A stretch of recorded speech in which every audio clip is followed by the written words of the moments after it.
विप्रो क्या एक्सपेक्ट करें आशीष विप्रो से? एज वी स्पीक विप्रो की बोर्ड मीट तो ऑलरेडी चल रही होगी। दरअसल 2 दिनों की बोर्ड बैठक है।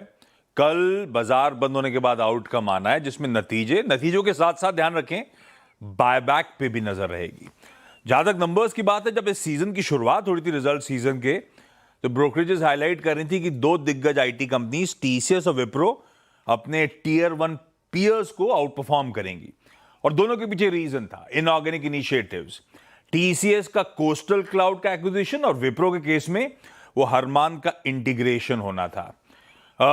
अंडरलाइंग परफॉर्मेंस ऑर्गेनिक कमजोर रहने वाली है, ध्यान रखिएगा विप्रो की। कांस्टेंट करेंसी में इन्होंने गाइड कर रखा था इस क्वार्टर के लिए कि 0 से 2% क्यू ऑन क्यू हम इंप्रूव होंगे। एक्चुअली ब्रोकरेजेस कहनी है 0.5 से 0.8% के आसपास का इस क्वार्टर में आपको उछाल देखने को मिलेगा, यानी कि उस बैंड के टुवर्ड्स द लोअर एंड कह लीजिए शायद ये कंपनी परफॉर्म कर रही होगी। टीसीएस के केस में वो आंकड़ा था 1.2% के आसपास का।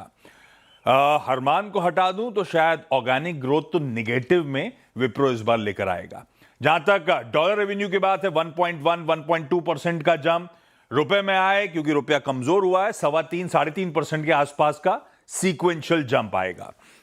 मार्जिन्स 17.6 पे थे, शायद 50 बेसिस पॉइंट्स कमजोर होकर 17.1 पे आए। ये क्यों? जब रुपया कमजोर हो रहा है। दरअसल रुपए की कमजोरी को निगेट कई सारी चीजें कर रही होंगी। हरमान का इंटीग्रेशन, उस पर खर्च, वेज हाइक्स, और साथ साथ जब मैं कह रहा हूं ऑर्गेनिकली ग्रोथ कमजोर होगी तो वो भी पर्कुलेट होके इनकी ऑपरेशनल एफिशिएंसीज को अफेक्ट कर रही होगी। जहां तक गाइडेंस की बात है, विप्रो अगले 1 तिमाही आगे की गाइडेंस देता है, तो Q1 के लिए स्ट्रीट फिर से डिवाइडेड। एक तबका कहता है कि -2 से 0% की कांस्टेंट करेंसी में ग्रोथ, एक तबका कहता है -1% से +1%।